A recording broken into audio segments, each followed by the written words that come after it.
You ever go to high school with somebody and you knew them pretty well, not like your best friend, but knew them pretty well for the 4 years you went to high school together. Then you don't see him for a couple of years. And then the next time you see that person, maybe on the street, back visiting your hometown or wherever, that person has completely changed their look, how they talk, how they think. And it seems to be a change for the better. Yet someone from the Pac 12 reminds me of that sort of person from the weekend. Let's go. Are Locked On Pac-12, your daily podcast on the Pac-12 Conference. It's the Locked On Podcast Network, your team every day.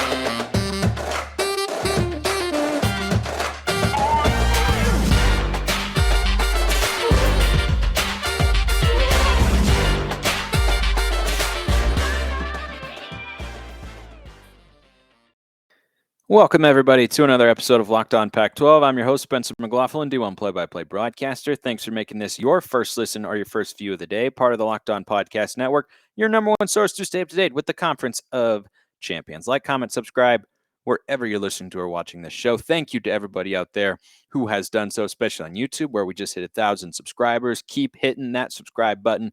Helps greatly. By the way, Herm Edwards got fired. Yeah, we're going to get to that tomorrow on the show. This is a more positive, uplifting episode of the show. And that tease I gave you in the cold open today is referring to one Michael Penix. Now, Washington fans have probably been waiting for this episode if you continue to listen to the show. First of all, thank you for doing that, even though you probably did disagree with my take, which appears to be very incorrect on Washington coming into this season. I was not particularly high on the Huskies. I thought that with Michael Penix at quarterback, if you could keep him upright, it's a 6-win team, but it's probably less than that because Penix has a tendency to not stay healthy. Now, he still has to play a full season. I really hope he does. I hate watching guys just battle injuries all the time, especially in football when there are not that many chances to play. I hope he has a healthy season. He hasn't yet. I'm sure Husky fans are hoping he does as well. But the last time I saw him play at Indiana, I saw several of his games in the COVID year and a little bit of the season prior.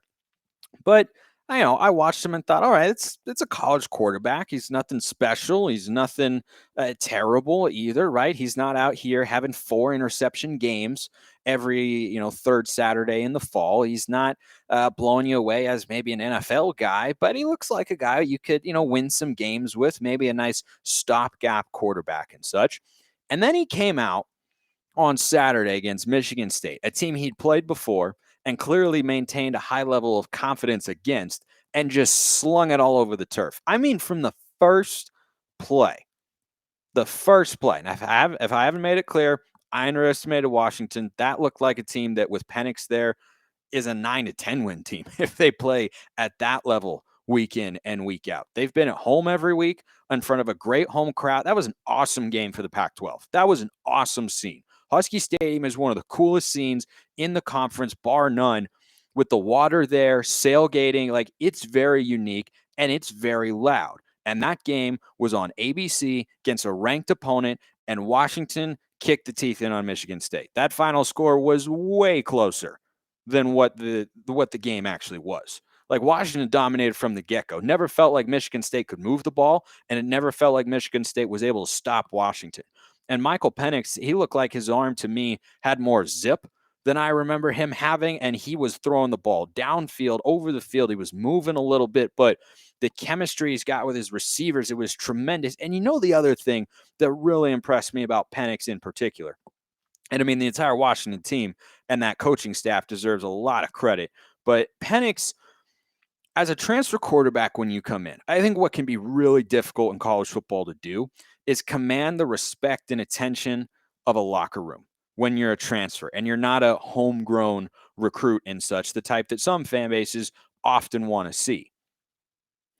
But when I watch Michael Penix's body language, when he comes off the sideline after scoring or after a big play, he has the attention of everybody on that team. He has their respect. He is their leader, and he is engaged. And I love seeing that from a quarterback. That's what you want to see from your coach on the field, the most important position in all of sports. Not someone who goes and throws a touchdown, then just goes to the sideline, maybe talks to his OC for a little bit. That's an old school phone. They use that down there on the sidelines nowadays still. And so he's not someone who does that. And I think that is really telling to how quick this cultural turnaround has been. It couldn't have been much worse for Washington a year ago. And the reason that I was skeptical about them having a high level of success in 2022 is when things get ugly like that, right? Not just on the field, but some off the field stuff with Jimmy Lake. And we don't need to go down that rabbit hole once again. Getting a winning culture reestablished and getting guys to buy into a new staff oftentimes takes more than a year. And the fact that Kalen DeBoer and his staff have done it here in this first season and got a marquee landmark win here in 2022 in the non-conference slate for the Pac-12, they deserve a ton of credit for that because it's a really tough thing to do. And they've clearly done it. And that was a well-coached game. Like I said, from the first snap, it looked like Washington was smarter, was executing better, was playing faster, was more physical, and Michael Penix that is the best I've ever seen him play. 397 yards, I think he had 4 touchdowns. He was lights out in that game, and I was not very high on him coming into the year, and he has shifted my perception of him because it was that good of a performance. I know Michigan State's pass defense is statistically one of the worst in the country. I don't care. That's a top 15, 20 caliber Big Ten opponent with some Power 5 players and high-level recruits, and that was a bloodbath. That was a bloodbath up in Seattle. Props to the Huskies. That was a really impressive performance. They're the biggest winner of week 1. Again, we're sticking with the positive theme. Winners and losers here on Monday's show. As always, Washington, a major winner, probably the biggest winner because of how their season went a year ago.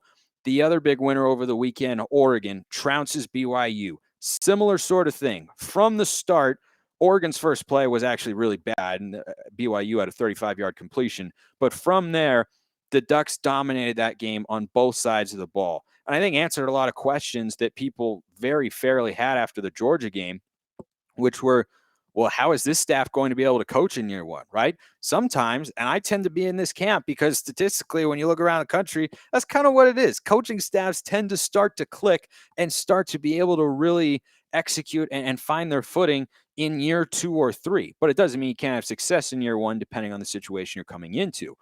But that, again, a huge win for the Pac-12 to knock off a top 15 opponent, and so convincingly as well. And thinking in the long run here, outside of this 2022 season, if the Pac-12 does indeed survive for, beyond 2024 when USC and UCLA leave, Oregon and Washington, along with Utah, have to be the flagship football programs. Those are your biggest brands right now that would be left when USC and UCLA leave, and the Bruins not looking like a top football brand because, frankly, they're not, never have been. They're more of a basketball school. You need Oregon and Washington for George Kliavkoff to be good.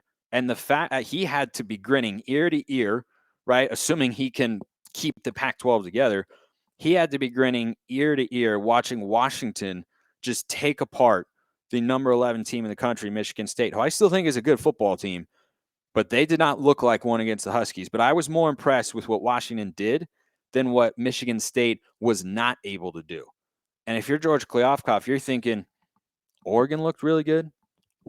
Washington looks good. We know Utah is good. That's a more going forward. Is it as strong out USC in a couple of years? Nope, it's not. But if you're going to put together the best conference you can, those are the 3 teams you want to have.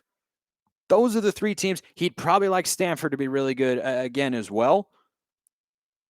But those are probably the 3 most important teams for Kliavkoff going forward. He had to love that. Oregon, obviously, a huge winner at both sides of the ball. Both of those teams on both sides of the ball were way better than their higher-ranked opponents. That's why it was such a good weekend for the Pac-12. And both were nationally televised games and had plenty of people watching. That was a really good showing from both. The crowds were awesome. The games were awesome from the Pac-12 team's point of view, of course. It was just a really, optically, it was a good weekend for the Pac-12. Beyond those 2, there were other good things that took place across the Conference of Champions. I'll tell you about them after I tell you about BetOnline, your number 1 source for all your pro and college football betting needs and sports and info this season. Find all the latest football league developments, game matchups, news, and podcasts, including this year's this week's games and more. BetOnline is your continued source for all your sports wagering information, including live betting, esports, and scores. The fastest and easiest way to check in on all your favorite sports and events, including Major League Baseball, go Mariners, MMA, boxing, my personal favorite, golf. Head to the website today or use your mobile device to learn more about the trends and action. BetOnline is where the game starts. So another team that I put in the winners category, and if you haven't listened to this segment of the show that I'm doing here after every weekend of the Pac-12 football season, there are 5 categories that your team can be in after their game. Winners, losers, lean win, lean lose, no opinion. I put Arizona in the winners category here, being that not only did they win, but it's one where the fan base should feel optimistic because of that result, right? Maybe it was a tightly contested game. Maybe the result that ended up happening was in question going in. And I think, 3.5 point lines for Oregon and BYU, or Oregon and Washington rather, they both cover handily. That's a reason for your team to feel good. Like the betting markets thought you were this much better, but you were actually that much better. Those fan bases should feel supremely confident about how this season could potentially play out. Now, there's still a lot of football to go. In 3 months, I might be singing a different tune about one or both or maybe neither of these schools, right? That's why this is so much fun, is you just don't always know what's going to happen. You can make inferences, but you're never going to be right 100% of the time. And I imagine even Washington fans who thought they would win that game, or Oregon fans who thought they'd win that game, did either fan base on the whole see those teams routing the other side? I certainly did not. I don't think a lot of other people did either. That's why I was so impressive in their winners. But I put Arizona in this camp of winners over the weekend. I know they beat an FCS opponent, but if you don't know a lot about FCS football, North Dakota State is number one, the Alabama of FCS football. They win the national championship like every other year or something of that sort. And number two, they recruited at a very high level for an FCS school. And they also had won 6 consecutive games against FBS opponents. That's not really an FBS matchup, right? Even Montana State, who was in the FCS national championship game against those North Dakota State Bison a year ago, right? They went into Portland at Providence Park. They got thrashed by the Beavs. North Dakota State is different. North Dakota State is an FBS caliber program that's masquerading as an FCS team. That's why they win a bunch of national championships at that level. Now, there is still a context of Arizona's got more scholarships and more money behind it, and it's bigger, and you can have better athletes at a lot of positions for sure. But the reason I put Arizona in this winners category for the week and why their fans should be feeling good after that win is, number one, heck of a football game, right? Anytime you have a close win as a rebuilding football program, that's part of instilling a winning culture. You got to be able to grind out games sometimes and just find a way to get it done. Jaden DeLora was really good in this one. The defense made stops when it needed to, despite struggling at times to stop the North Dakota State offense.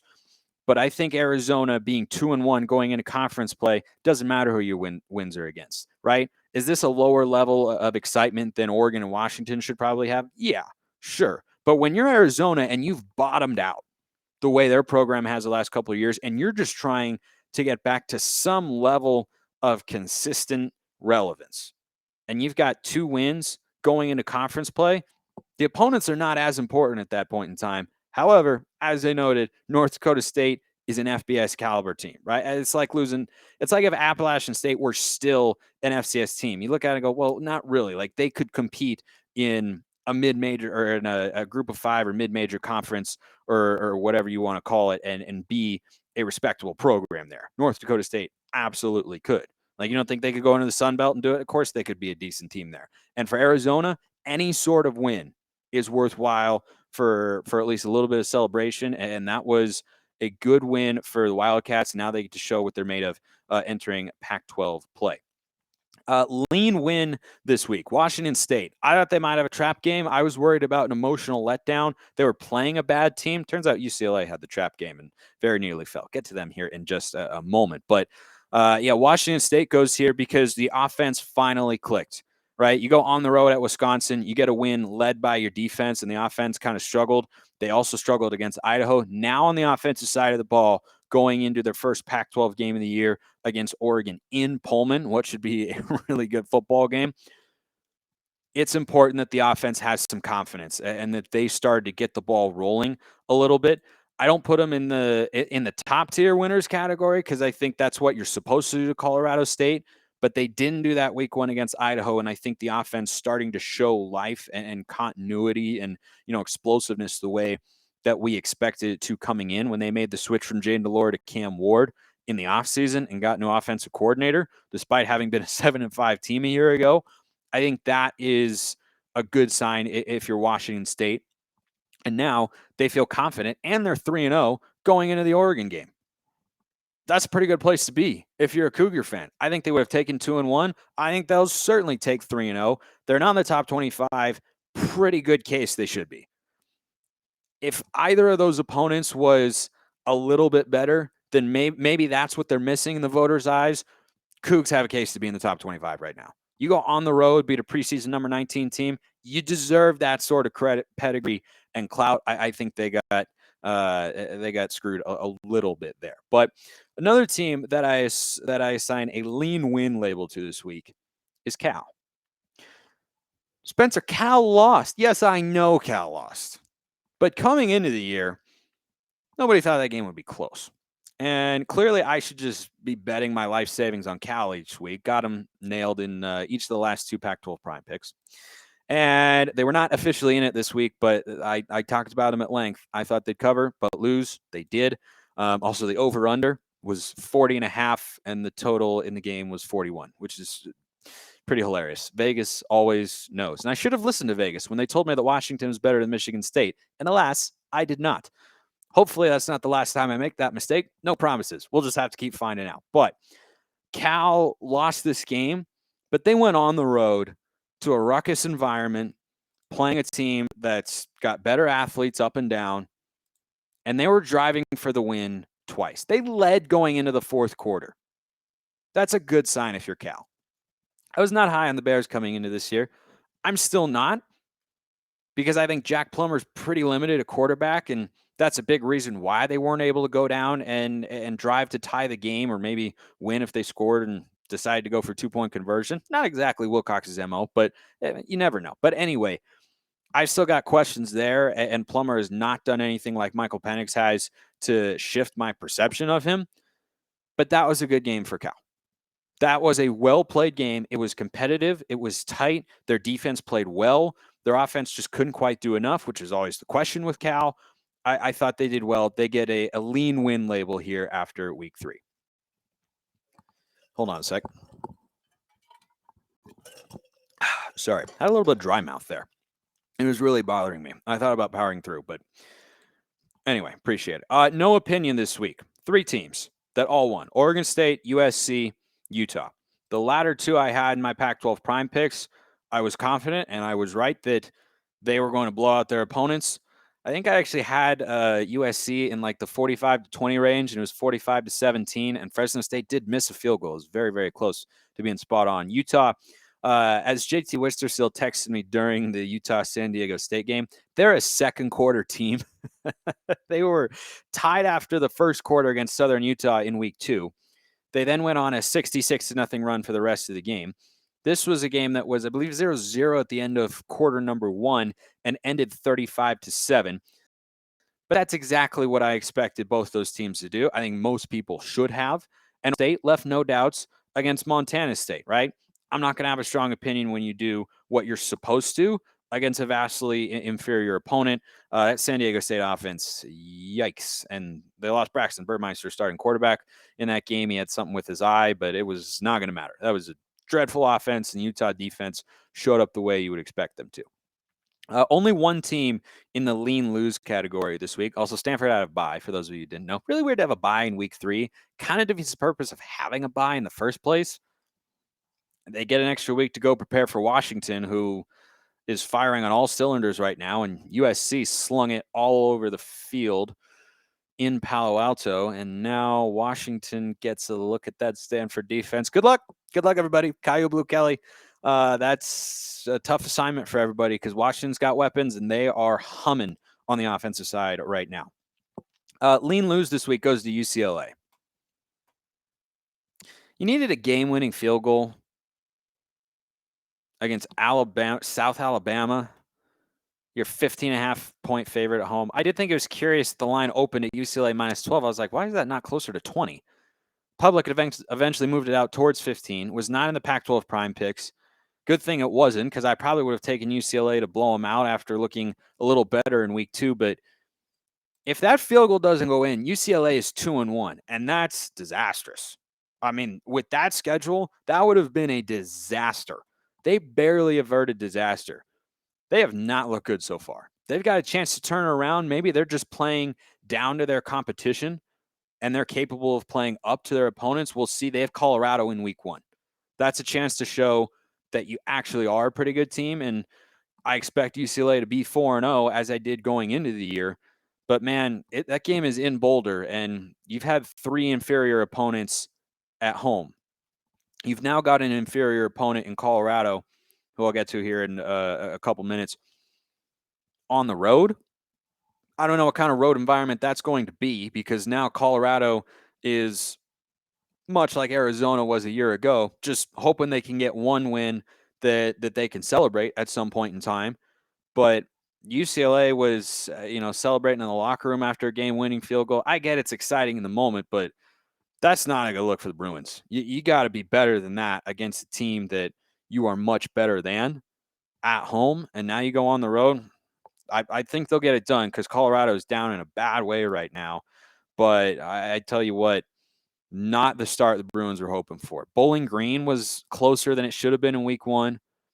And then Alabama State, that was never close, but that's a whole different level, an FCS caliber opponent. And then South Alabama had you on the ropes, needed a game-winning drive and a game-winning field goal to win by 1 point. That's not a good start for Chip Kelly here in 2022. The losers of the week, outright. Arizona State. Richie Bradshaw called it. I wasn't too worried about it. I wasn't that confident about it to where I put it in the Pac-12 prime picks, but Richie Bradshaw came on and said, yeah, this trap game right here, I think they should be on upset alert. Lo and behold, here we are. Herm is gone. That's going to be on tomorrow's show when we get a little more negative, but I'm going to close with Colorado. The poor Buffaloes, I didn't think they'd win any of those games. I thought they would at least be competitive in one of them, and they were only competitive for a half. At home, week 1, TCU, they didn't manage an offensive touchdown. 3 quarterbacks saw the field. Nobody can make it work. They hired a new offensive staff. It's not working. There's no other way to look at it. And I was willing, even though I anticipated Colorado being very down this year in the Pac-12, I was willing to give Karl Dorrell time if they showed some signs. And, I wasn't thinking like, he's on a hot seat right now. I thought his seat was kind of like, lukewarm to toasting a little bit, mild, maybe a little broil there, but not all the way oven hot. But boy, it kind of feels that way now, because they just haven't been competitive. That's got to be the most frustrating thing for Colorado fans.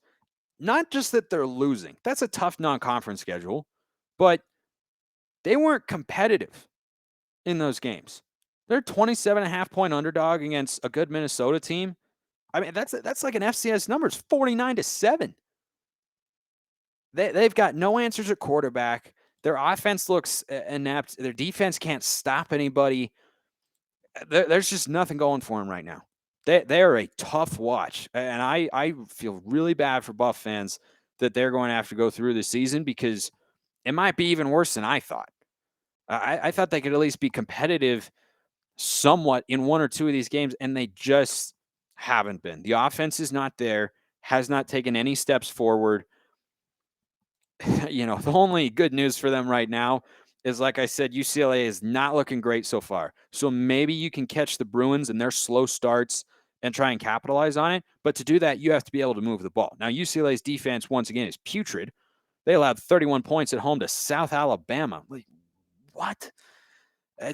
Yeah. They got a lot of questions on that side of the ball. And their offenses are just getting off to slow starts and then making adjustments, which is what Chip Kelly's always been good at. But they got to be better on both sides early in the game if they're going to be close to a 9 or 10 win team, the way they should be, the way they should expect to be, given how their schedule plays out in 2022. but Colorado is just not close. I just, if you want to have some comedic relief, go follow Barstool Colorado. They've got some great content on there for Buff fans, but it's great in the worst way. It's funny because they're making a joke at how painful it is to watch them. They have not done anything right in the first 3 weeks. And Herm Edwards is out at Arizona State. That's coming tomorrow on the show. We were keeping it mostly positive today, but Karl Dorrell, boy, he could very easily be next for Pac-12 coaches to go. Appreciate everyone listening. See you next time. Have a wonderful rest of your day.